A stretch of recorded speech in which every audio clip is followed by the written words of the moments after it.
Gasoline is proudly brought to you by Shannons, insurance for motoring enthusiasts, and the following sponsors.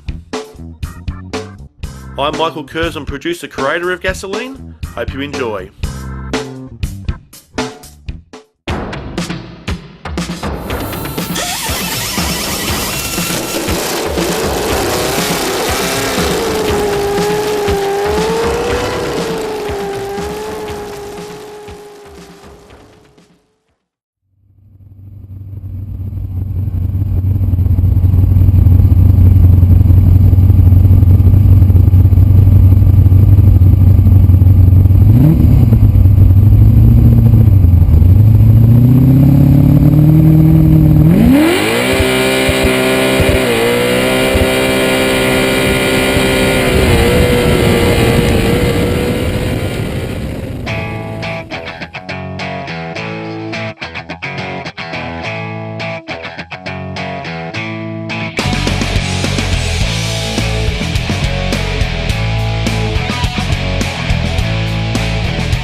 Welcome back to Gasoline, viewers. We're here at the event that we've all been waiting for, the Temora 1000. And this airstrip I'm walking on here right now is where drivers get to put their cars flat out through their paces for 1,000 metres. So stay tuned, viewers. Don't move from your seat because you're going to love this one. I guarantee it.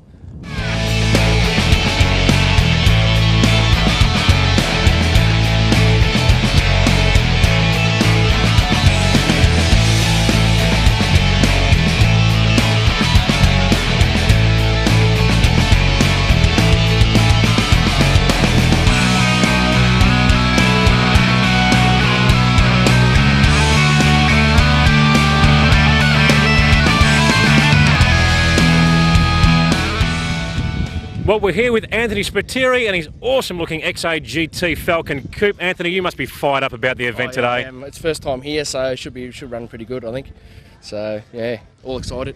Good stuff, mate. Tell us a bit about the car. Car's a XA GT 73. Bought it as a rolling shell 20 years ago. Rebuilt it myself. It's got a 351, a 4MA crank, Hypertechnic pistons, C10 3 grand stall. Usually runs 3.9s, but I put 2.75s to get the road speed today, so should be good. Well, the old 2.75s will definitely do the trick, mate. What's it run over the quarter mile? 12.3 at 116 miles an hour, so yeah. So hopefully I can do something like that down here. But I've got to wind it up first. That's going to be the the bad thing. So, yeah. I reckon the old Clevo will do all right, mate. I reckon my estimate is around about maybe 138 to 140 mile per hour. We'll see if I'm wrong or not. All right, yeah, we'll soon find out. I'm in the first group anyway, so it should be pretty good. Yeah. So you basically did the complete restoration yourself, Anthony? Yeah, bar the roof lining and the wiring. Rebuilt the motor, tranny, diff, done all the bodywork, rust repairs, painted it myself. So yeah, built it the way I wanted it. So yeah, it was quite good. Wow, so you've basically painted the car too, and you took it right back to bare metal? Yeah, all back to bare metal. fixed all the rust. It was the best shell I could find, and it just happened to be a GT shell. But back then they're worth nothing, so I picked it up for $1,800. Actually, mate, talk about a good investment. Oh yeah, well I didn't buy it to invest. I bought it because I liked it. So you restore cars because you like them, that's not for monetary value, you know. So Well, that's just an added bonus. oh yeah, now it is. So I just got the Shannon's insurance upped on it. So yeah, it's quite good. Good stuff, mate. They're definitely the people to see, aren't they? Oh yeah, they're really good. I've got six cars insured through them.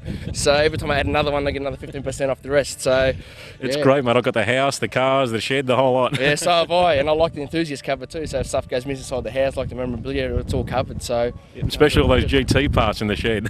oh yeah, I've got enough to build another one. So Good stuff, mate. Well, I look forward to keeping an eye on you during the day and catching up with you, mate. yeah, no worries. Thank you. Thank you. See you later.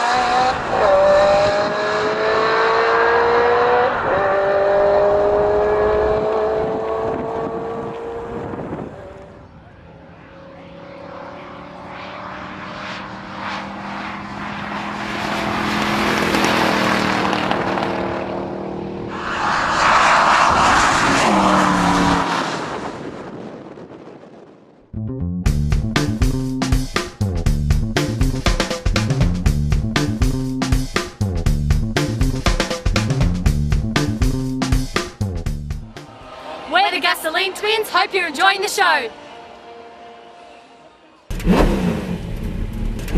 And don't forget, viewers, to look up the all-new Shannon's Club. Shannon's Club is a huge site. It's like a hub for enthusiasts. You jump on there. You can start your own garage, put pictures of your cars up there, stories of your cars, videos, you name it. You'll see people like myself on there, Jim Richards. Click on our garages and check out some of our machines and some of our past machines. It's an incredible site. It's growing every day, so get onto it and have a ball.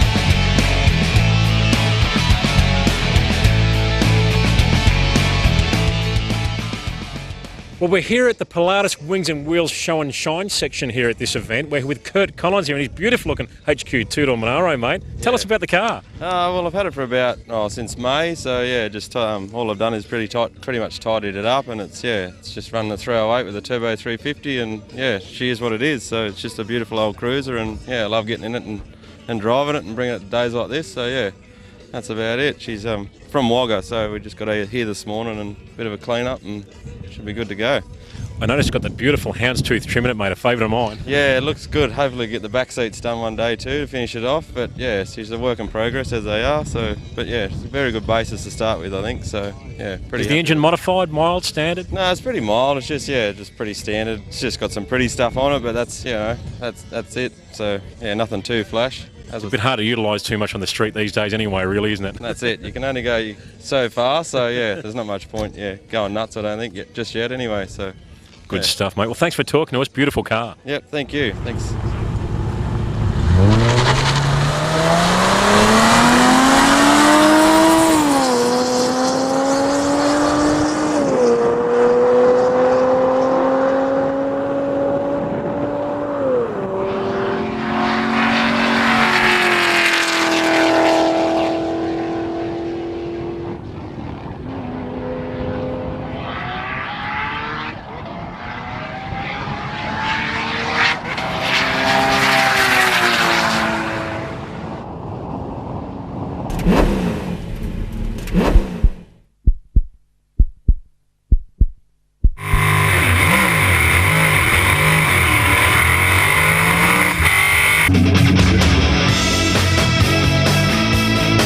Historic Sandown return of the Thunder and see classics, muscle cars, those insane Formula 5000s and much, much more.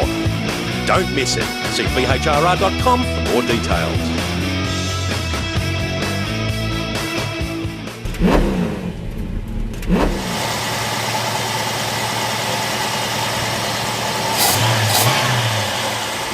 Well, we're here in the pit area with Peter Pring-Shamler and his beautiful 69 Fastback Mustang. You having fun out there, mate? It looks good on the strip. Yeah, no, it is. It's I'm not the fastest out there, but I mean it's a classic old lady, so I'm trying not to damage it. The original engine in it and all the rest of it. So just taking it easy. So yeah, it's good, but a lot of fun.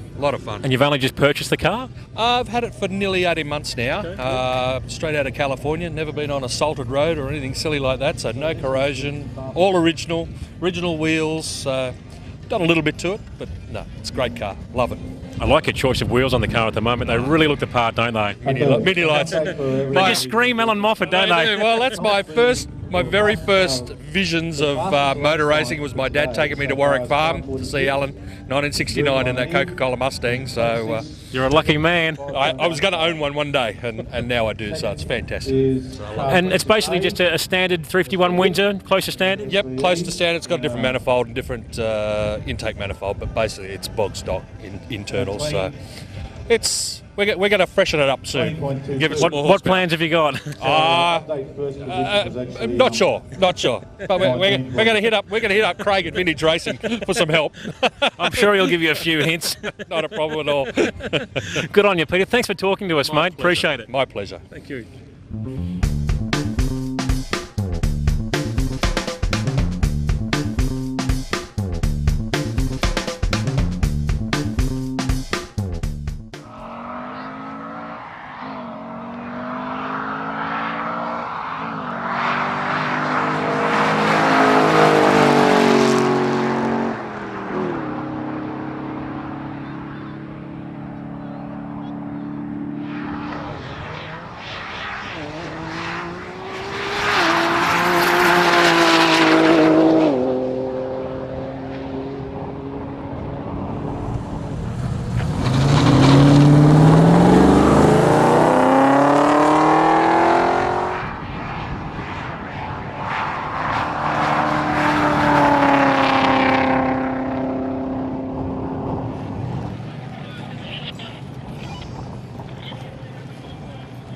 Well, we're back in the pits here with Ian Nowaki and his very angry early VB Commodore. Mate, this sounds pretty sharp, this thing. How's it going out there? Not too bad, mate. I cracked 200 and I'm real happy.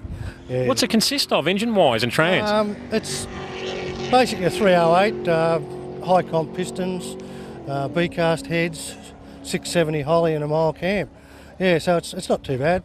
Probably about 320, 330 horsepower. So it's a good old school 308, mate. Mate, it's great. I drove it down here and I'm driving it home. So I just really enjoy it. Bit of old school from an old bloke.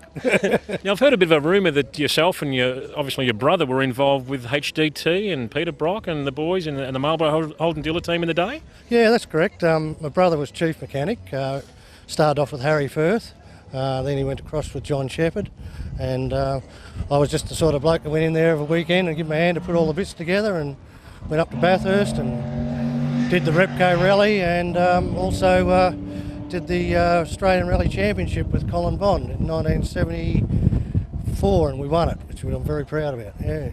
It must have been an absolutely incredible experience to be able to be involved with those teams in that day. Mate, just unbelievable. Just a privilege to be there. The sort of stuff legends are made of. Exactly. And we've got another event next weekend at the Tirana Fest, and all those oldies are coming up to that, and the brother and everything, and that's another big event we're having next weekend. Yeah.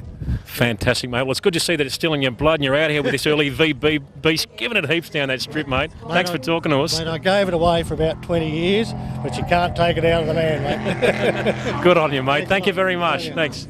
No worries.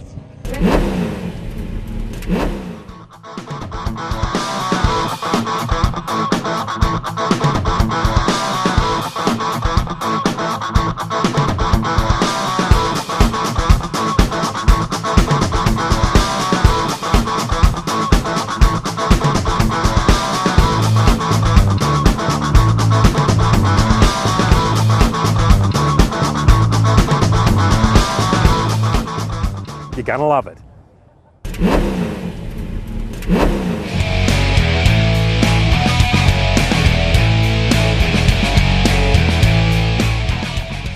Well, we're here with Tristan Trickus and his pretty wild-looking Ford Capri here, mate. You looking forward to the event? Yeah, here to have some fun, meet some different boys. I actually drove down with the Commodore Club, New South Wales Commodore Club. Put a post on Facebook and hoped that they were slower today because I couldn't keep up with them on the freeway. So I was towing the trailer as well. But yeah, we stopped off about 3 or 4 times and had a good chat on the way down and hoping for a bit of fun today and see how she goes. Well, mate, you're used to a bit of drag racing. I've seen you out in the drag racing trap, so this is a bit different for you. This is a little bit different. I've got a little bit scared when I looked where the beacons are all the way down the other end, and we've noticed how far it is. I actually asked one of the officials if we can get a trophy for the fastest 60 foot, because I think that's about as far as I'll get, but we'll see. We'll give it a run and we'll see how she goes.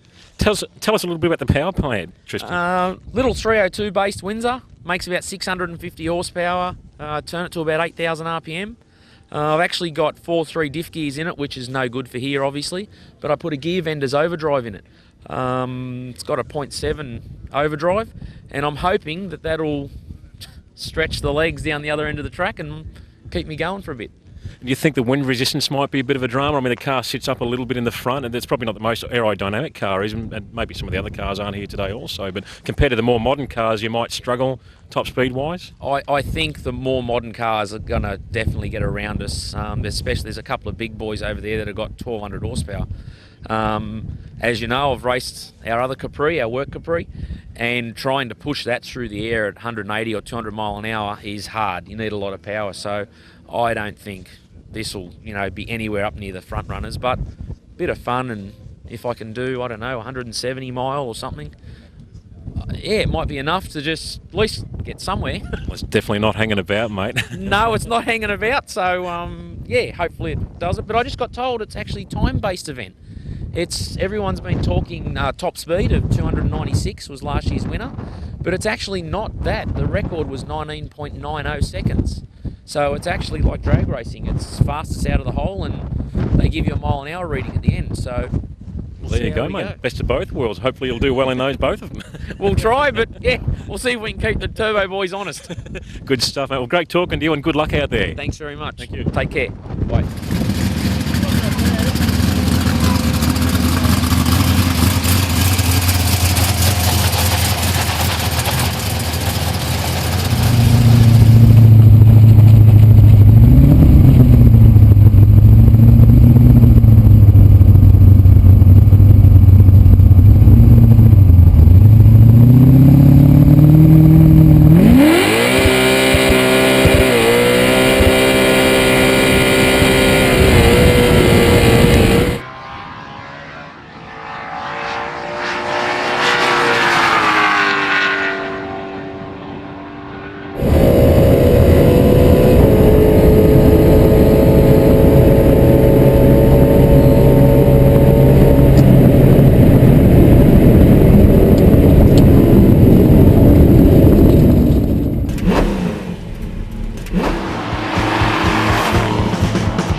Well, viewers, we are at the Temora Aerodrome after all, at this Temora 1000 event. And right behind me here is part of the Temora Aviation Museum. And boy, have I got a surprise for you behind these doors. Something we have to check out while we're here. A very unique opportunity. In Australia, there's 2 Spitfire. That's right, World War II Spitfires in the whole country. Guess where they are? In this hangar. Let's go inside and check it out.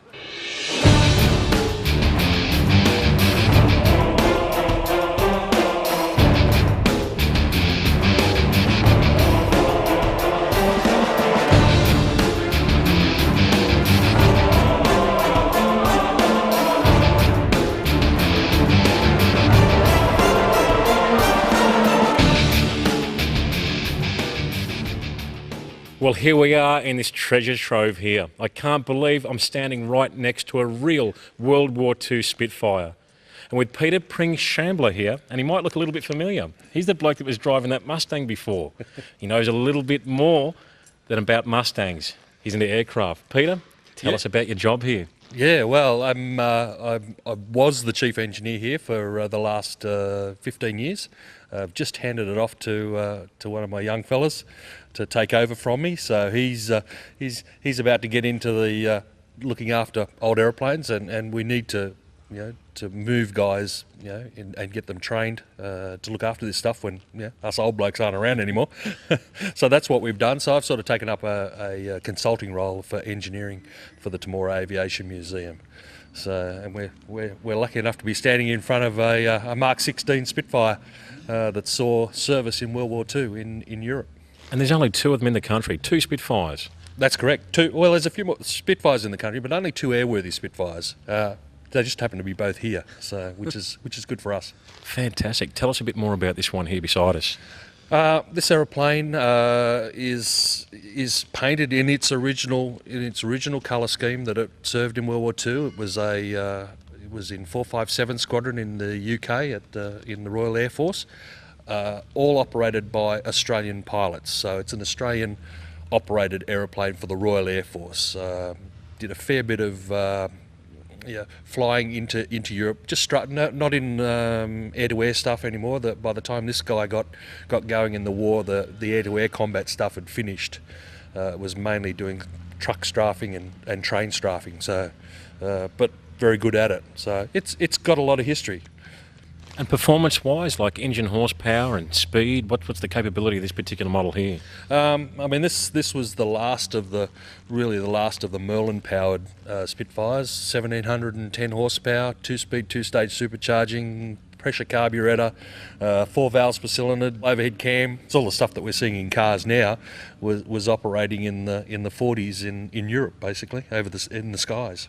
And top speed would be in the vicinity of probably mid to high 300s, would that be right? Mile per hour wise? Yeah, mile per hour, yeah, probably around the 750 kilometres an hour. So pretty quick, and all the way to 40,000 feet. So yeah, pretty quick, good performer. It's amazing the technology that was available back in then and the advancements they made due to World War II, and because they had no choice, did they? And it happened really quickly. Yeah, they had to keep pace with the Germans.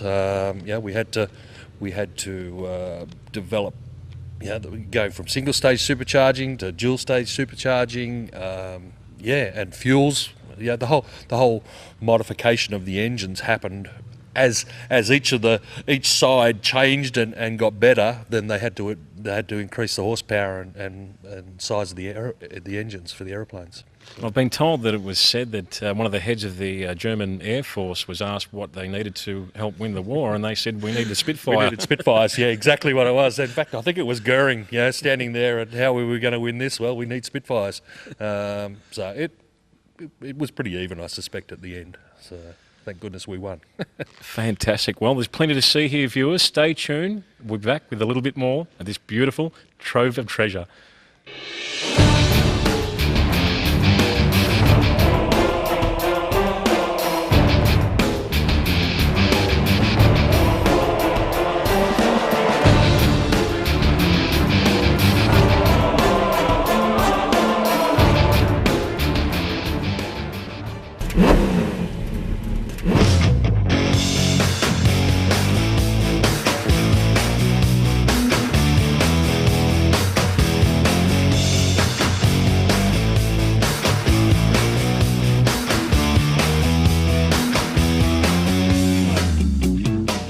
Well, here we are back at Rocket Industries once again, so let's go inside and take a look around.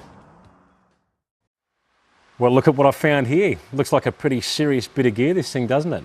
It's actually a Winters quick change differential.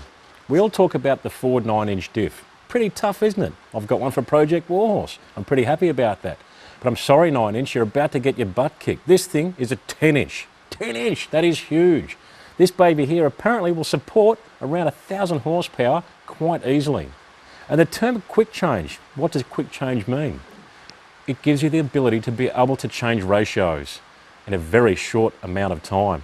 All you need to do is remove this rear plate. Of course, you drain the oil first. Remove this rear plate, and there's 2 gears in there, just like this, sitting on top of each other. You can actually swap the gears around to get quite a wide variation of gear ratios with 1 pair of gears. To give you a bit of an example, depending on what gears you use with the teeth count, you can run between 2.5 ratio and 9.1 ratio. Imagine that. People reckon they've got a low diff ratio when they've got a set of 4.3s or 488s. Imagine 9.1s. It'd be absolutely insane. You'd need to run a tyre about as tall as this roof. Otherwise, you wouldn't even be able to use first gear. But it's fantastic to be able to have that option. They've got a super tough 31 spline axle combination in them as well, and just a great thing, very popular with the old school hot rodders. This style of differential has been around for many, many years, probably 40, 50, even 60 years, and that's a long time. This, of course, is what they call the Champ version, but they also have a smaller version here, the 8 3/8 V8 version. This baby here is a fair bit lighter and obviously a little bit smaller. It'll handle around about 600 horsepower and have all the benefits of the Champ here as far as ratios go. So what a great option these things are.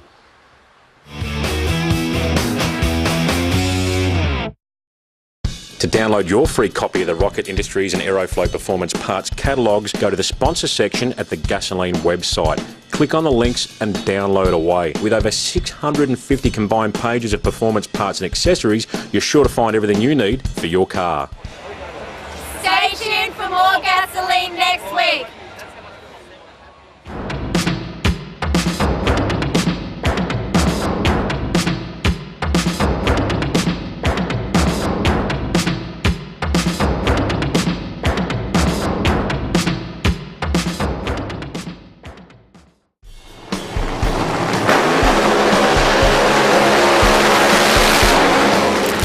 And remember, viewers, if you want to see past Gasoline episodes, go to shannons.com.au. Click on the Gasoline link and enjoy.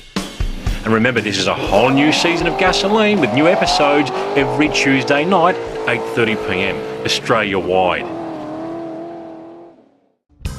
Gasoline is proudly brought to you by Shannons, insurance for motoring enthusiasts, and the following sponsors.